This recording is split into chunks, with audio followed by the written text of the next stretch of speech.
Hey everybody, welcome back to Fire Hazard Garage. I'm Jake. I'm Josh. And this is my crew cab project. It's a pile of garbage. And we've been up for 24 hours, so it's going to go great this episode. But on the bright side, this is a rare daylight episode. Yeah, don't happen often. Usually we're a few road sodas in and we do other stuff during the day that actually matters. Yeah. So we'll get you guys a walk around on this thing. Disregard the parts everywhere because I don't have anywhere to put them other than the bed and the cab. Yeah. Woo!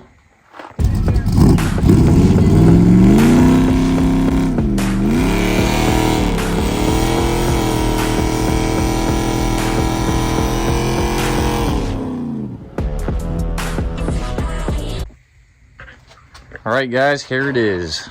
The biggest pile of garbage I have here. It's an 85 Dodge Crew Cab. I believe it was 2-wheel drive, 1 ton. So it would have been a D350. And it would have been a long bed truck. But we don't have the original bed.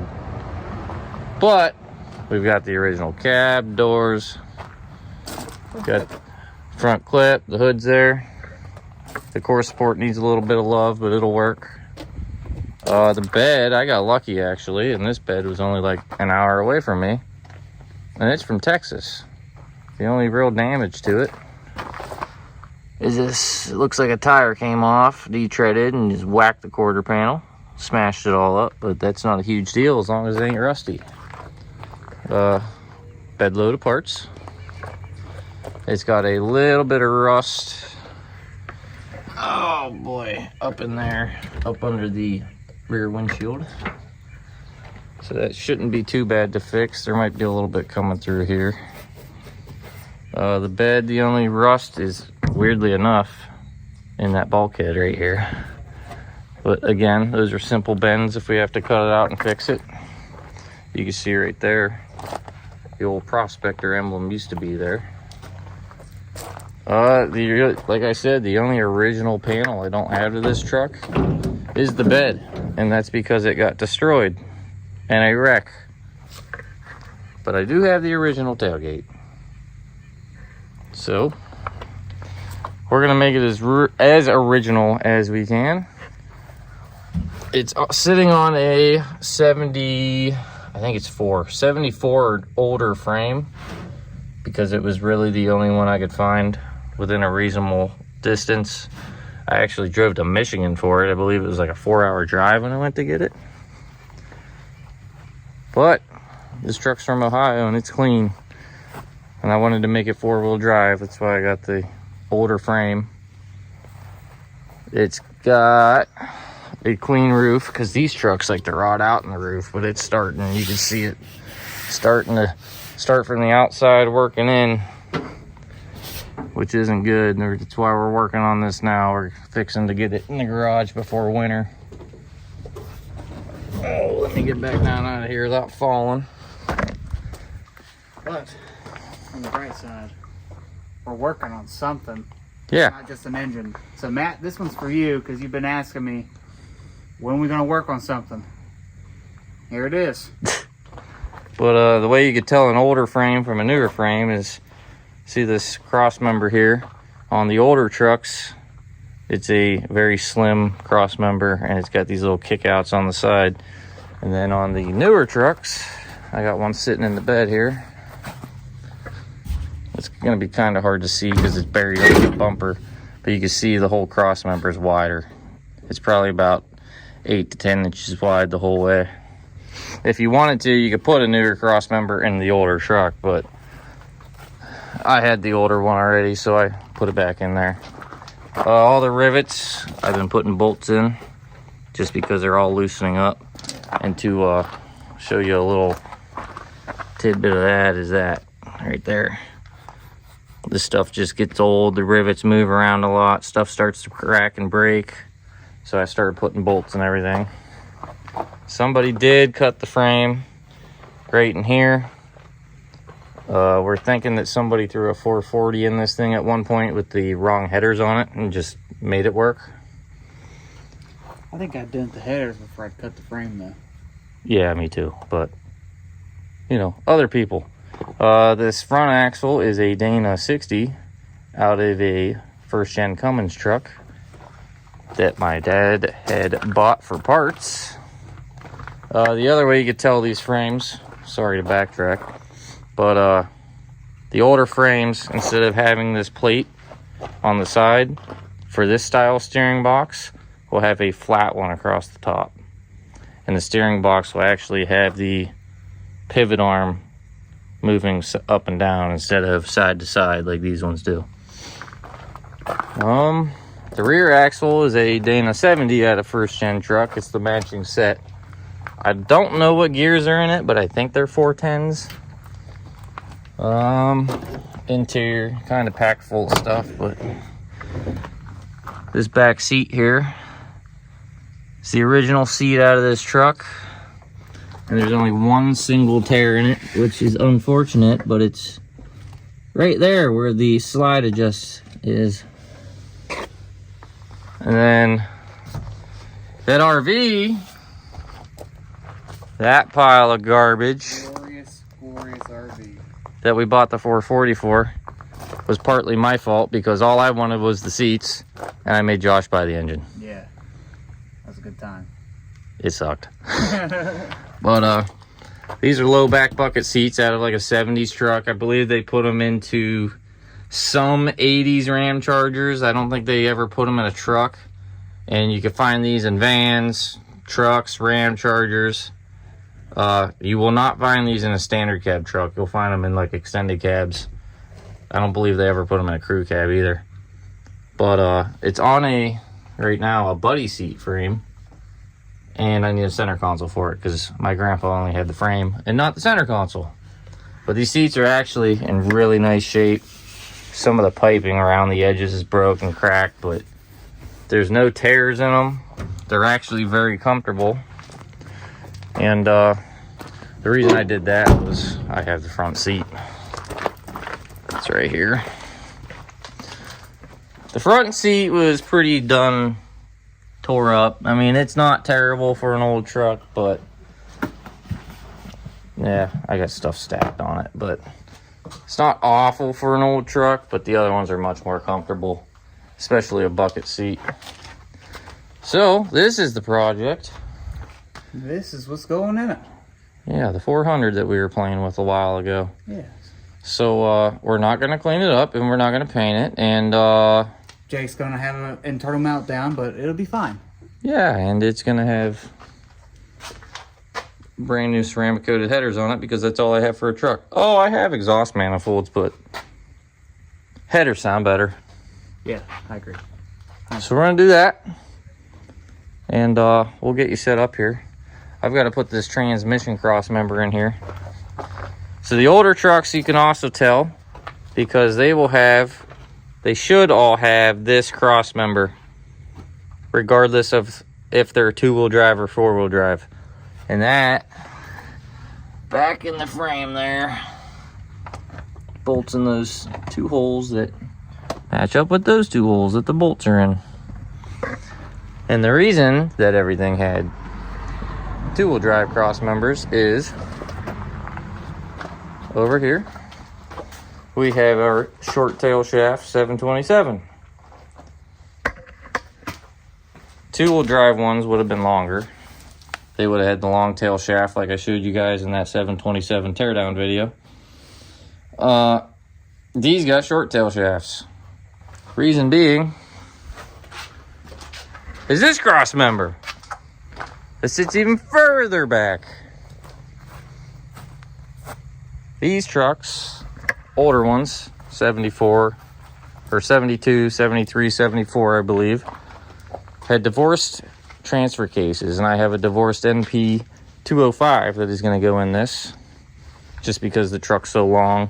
I don't want to have to run a two-piece drive shaft in the back, which I could probably get a one-piece, but I already have the NP, so we're going to throw it in there. We're going to make it work. Well, yeah, This is the crew cab we've been playing with and talking about, and we're gonna get this 400 in it this weekend so I can get it in the garage. Yeah, get it running, driving. Blow those dry rotted tires out, trying to take it for a test drive one night. Well, you know, you'll have that, but I wouldn't recommend doing it at your house, but like Josh said, it's your house. You can do what you want. yeah, absolutely. All right, we'll get you set up here, and we'll start getting working on this. Well, we're in the process of getting the transmission cross member in. Yeah, I lied to you guys. Earlier I said, I think the bolt's down here. No, the bolts are in the top of the frame rail. Yeah. And They're up here. And then right there. these little guys. See them holes right there? They bolt in them holes, and they fit into the frame rail. That's what those holes are for. And as you can see, we're lazy and we didn't feel like taking the cab off, so we're trying it this way. And so far it's worked out. A long reach jack from Harbor Freight, a 6x6, and jack it up on the rail so it tilts it. Yeah. And then you get just enough room to smash your little fingies if it falls, and put a bolt in. Yeah. Beautiful. Come on. Get in there. Some of them need the old twist method. The old grab is. I'm not gonna finish that.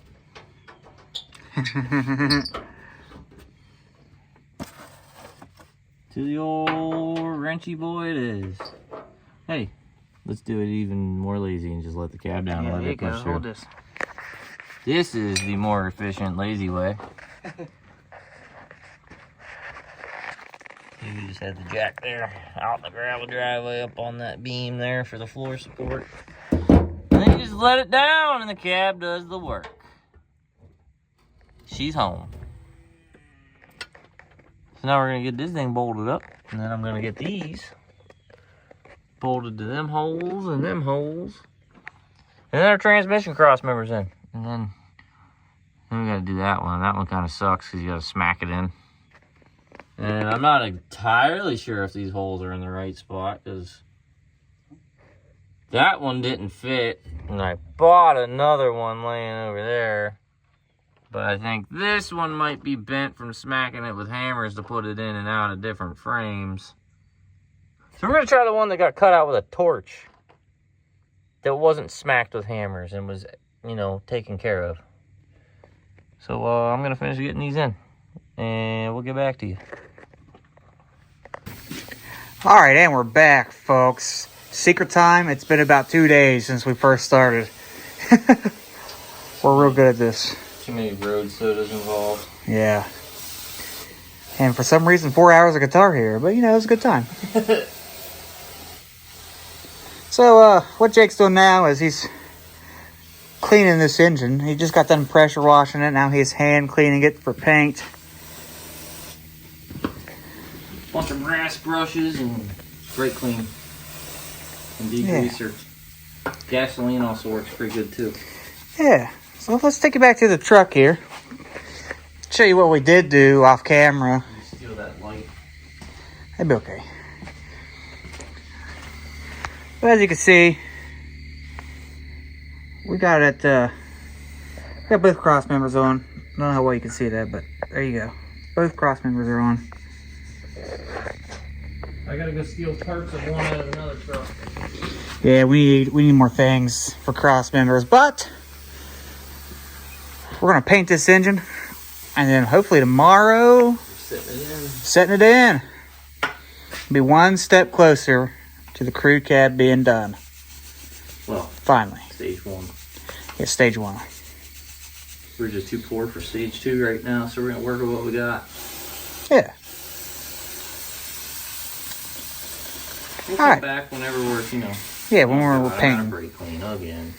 We'll come back. We'll come back to you when we're painting. All right, we're back. So as you see, we got it all painted. Most of it painted. Most of it. So I'm going to preface this by saying, yes, this is a budget build. And in theory, we have everything to make it go into a truck factory. Yeah. Valve covers, 4-barrel intake, exhaust manifolds. It's all truck stuff. Yeah. But, continue. So, like you were saying, this would be everything you'd put back in if you were doing a true budget build. But also a budget build is whatever you got laying around. And we got things laying around. I've got a lot of expensive stuff laying around. And it's just laying around, so we're going to do the right thing and just use it. There's no sense in putting it in like this and then trying to put headers in later. So, I got some of those. Yeah. We're going to put those on. I got 4-barrel L-Brock dual plane intake, performer RPM. Yeah, that's really it. And pretty valve covers. These are factory ones. These aren't dented. That's hard to find, but I don't feel like cleaning any more stuff, so I'm just going to put shiny ones on. Yeah. So, we're going to cut out and be right back. So this is the stuff we'll be using since I've had it forever and not used it yet. Yeah. You know, Probably, how long have I been up here? 2.5 years? 2 years. Yeah, 2.5 years. I've had all this stuff for probably 4 years and never used it yet.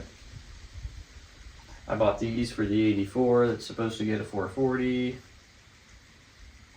You see how that's going. I got a bunch of other garbage, so we're going to use these in the crew cab for now. And the crew cab will not have this 400 in it forever. This 400 is going to move around a little bit. But we have something a lot better for the crew cab. This is just stuff I have right now to make it work. Yeah.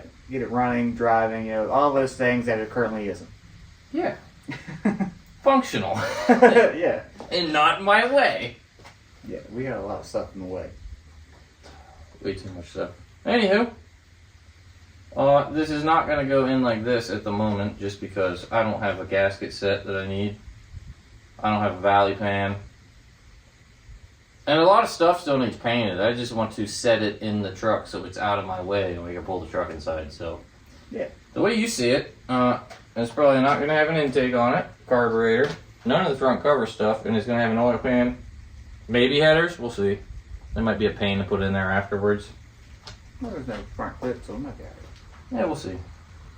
But we will bring you guys back when we are trying not to drop it on the floor. Yeah, sounds good to me. Alright, we're back. As you can see, we got the transmission bolted on to the engine.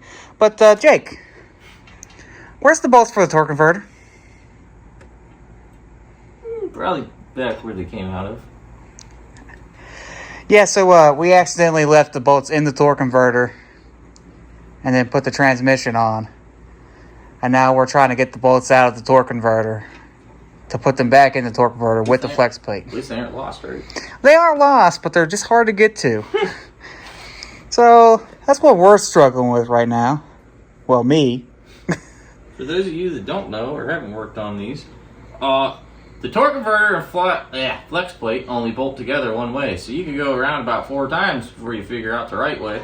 Yeah. The easy way to, not mismatch that if you tear the engine out and you're putting the same stuff back in is give a little spray paint mark or a Sharpie mark or something on both the flex plate and the torque converter, and it'll give you where to line up. But we're using a mismatch of parts, so we didn't do that. Yeah, so that should be fun. Okay, so we'll come back whenever I got that hooked up and then the starter on, and then we'll be probably ready to throw this in, no? Yeah, we just got to get that other motor mount shimmed up the right way. Oh, yeah. Other than that, yeah, I'm ready to... Oh, I got to put the plug in. Oh, yeah. The plug, the old dipstick plug. We're getting there. We're getting there. We'll have it in there probably within the next hour or so. I hope to God. All right, we'll come back. All right, folks, as you can see, it's in the garage. Finally, after how many years of just sitting outside? Only one outside, but... 2009 to last year in a barn, just the cab. Just the cab in the barn. Still, this is a big step. So now, we got the engine finished. Ish. Now it's up to just Jacking the thing up. jacking her up and throwing her in there. Which I'm sure will go just fine and easy like everything else. Yeah. It surely won't fight us like the RV. RV. There's a lot more access here though. Yes, that's like the main thing. Access is our friend with this one. Alright, so yeah, well I guess we'll put it to being in. If Well, nothing goes wrong. We also got to figure out which holes these go in because I've never put one in a truck before. Yeah, it's a learning experience for us all, folks. Well, maybe not some of you, but us for sure. But, yeah, I've played with big blocks, just not trucks. we'll get back to you. I just saw. Well, folks, we did it. She's in there, like swimwear. How do you feel, Jake? Pretty good. Good. Truck hasn't had an engine since 2009. Yeah. So Big first step. now I gotta send a picture of my grandpa, and he's the one that gave it to me. So Yeah. Heck yeah. Makes you feel good. now I gotta get all this garbage wired together and get gaskets and. Yeah. Yeah, once we get gaskets, we'll, put the time cover on. 205 in? Valves, but yeah. So, I think this is gonna do it. Yeah? Unless you want to put a transfer case in. I gotta be getting going. I don't know, I might have to go on the bottom one. Look how close this header is compared to that one. Oh, yeah. I'll hit the old Googs and see what I can find, but for now it's home. It's home. Alright, folks, thanks for watching. Make sure to like, subscribe, comment if you want. We'll see you later.